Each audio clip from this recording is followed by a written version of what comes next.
So today's, oh shit, I'm gonna start crying. Fuck.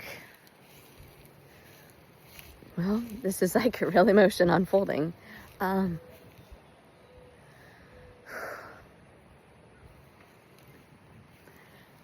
This is real life. So today's my last day. Like in Florida. And I did not expect to get emotional. And although I really am missing my home, I'm missing my space, the weather. I mean, it's gorgeous out. Look at that. It's incredible. The sun's out, the wind's blowing, but it's fucking humid. I mean, if I were to run in this, no thanks. Like, I don't think I could get very far because it's so humid. But as I said, it was my last day. It's like,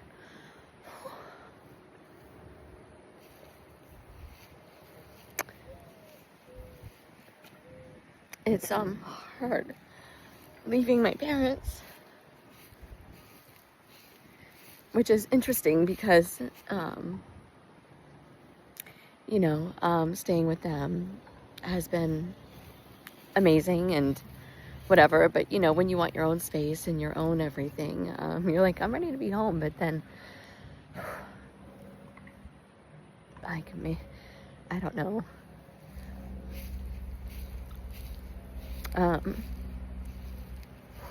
Hang on.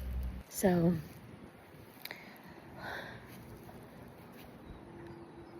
like, do I just need to cry on camera? And who knows if this is gonna be posted, but when having lost my only sibling, September it'll be 5 years. I don't cry and talk very well. So, having lost my only sibling and now being an only child, divorced, happily divorced, very fucking happily divorced, but this is the first time I've been at my parents' house. It's not home for me. Home is California. But being at my parents' house for the first time since my divorce, and traveling solo was amazing. I fucking loved it. And being solo has been amazing too, because, and not that I don't want a companion or somebody to share life with, but it's different. And maybe it was the person I was with, and that's no disrespect whatsoever. And I hate using that word because she used that word. So maybe I can pick a different one. At all.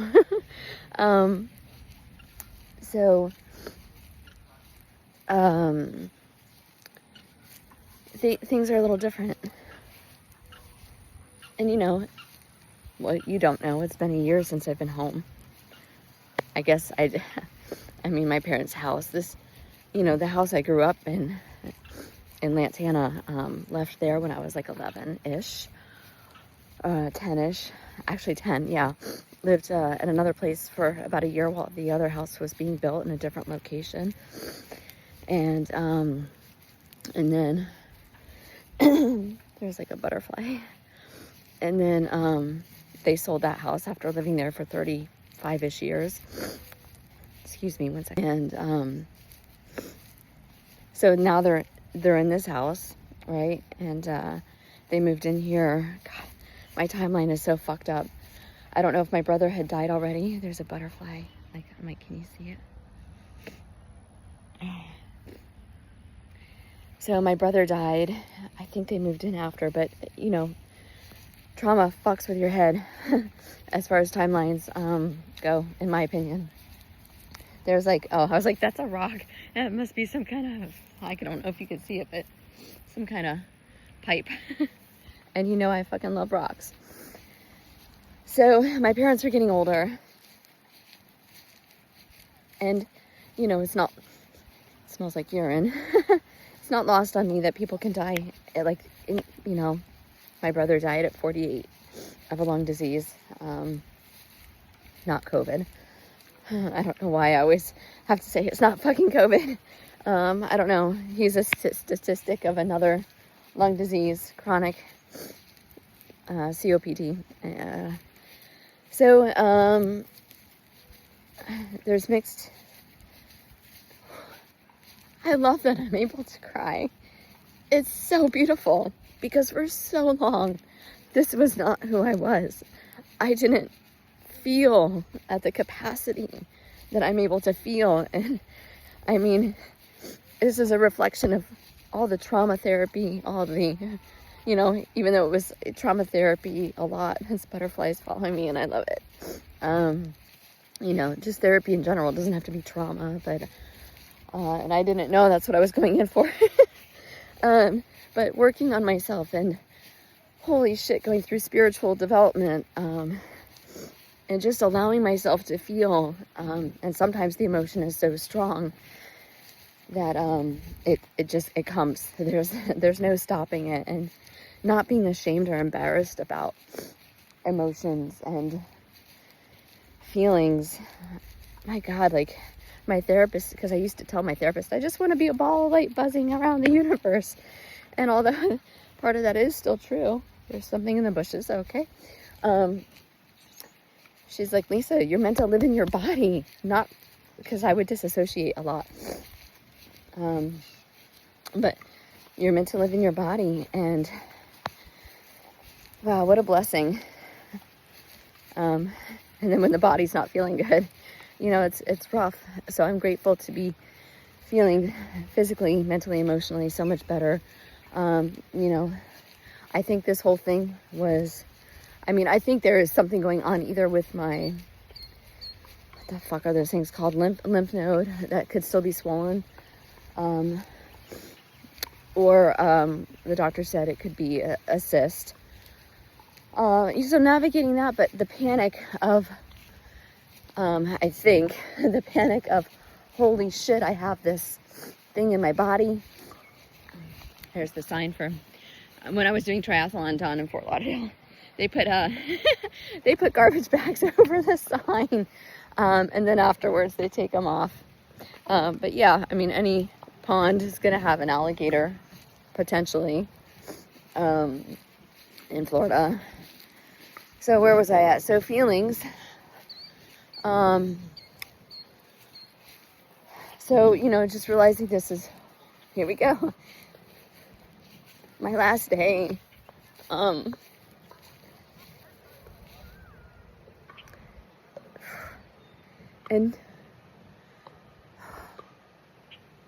let's see if I can cry and talk, not knowing if this is the last time I'll see one of them. And that is difficult for me to process because, you know, they're getting older, and there's no guarantees in this life. And although, oh, there's like a lizard thing, hold on. Although, you know, I understand, maybe that's a bird. I understand that everyone has a life path.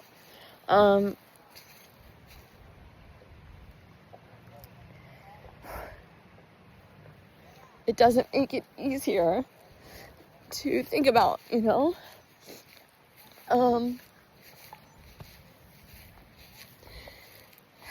That's why it's hard for me to spend time with other people while I'm here. And this is a very, very quick trip, like 72 hours, which, you know, all of that is not spent with my parents. But at the same time, like, you know, I went and got my hair done, and I'm visiting with friends, and friends are coming over, which is something new that I haven't done most of the time when I've been visiting Florida, because my parents were always my priority, and they still are. But being single has allowed me, I mean, to reconnect with a lot of people, and people that are very important in my life. So for me to, and that's no disrespect to anybody who I haven't contacted or seen,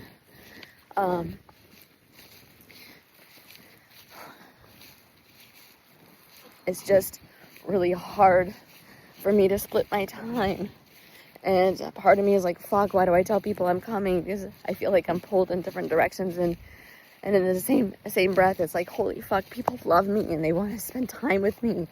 And I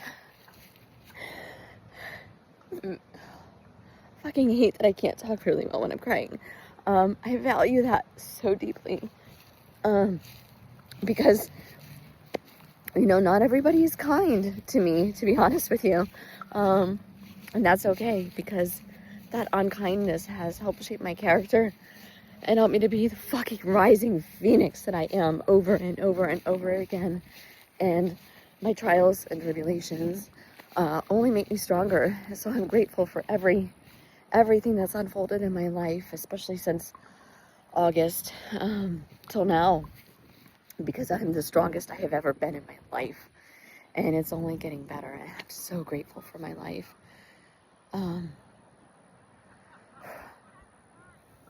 You know, perspective changes.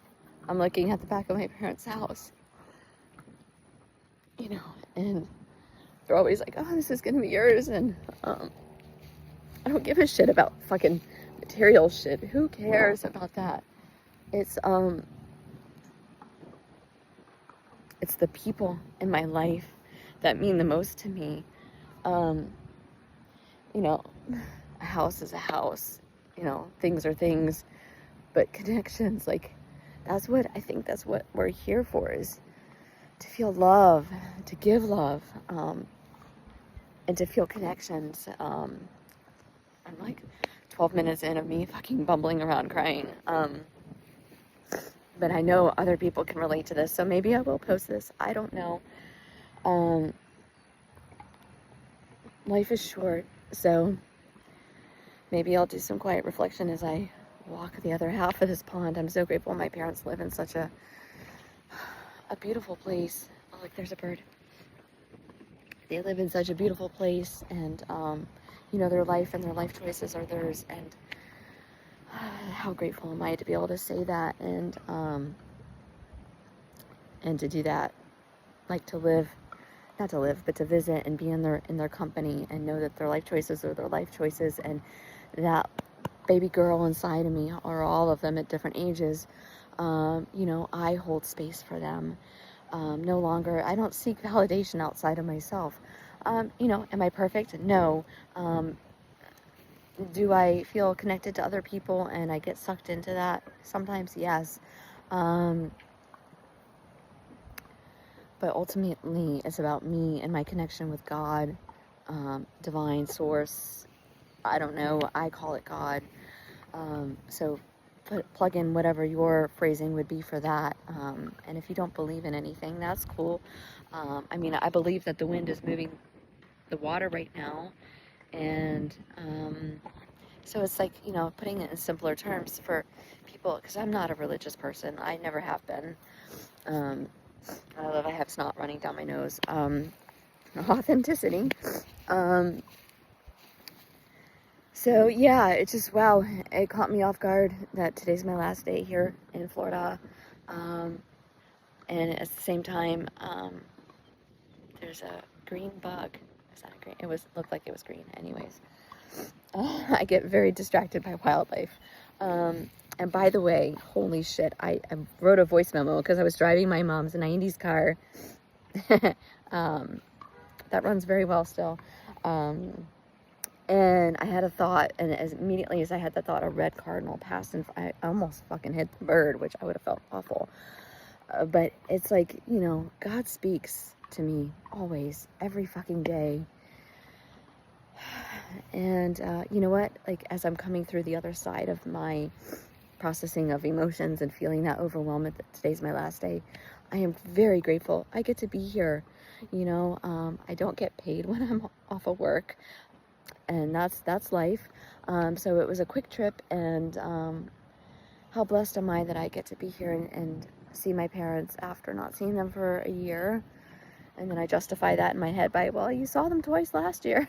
You know, so as always, if you're going through anything good, bad, and different, hang the fuck on, because life is a fucking roller coaster. And if you don't like roller coasters, maybe, I don't know, put yourself in a different atmosphere.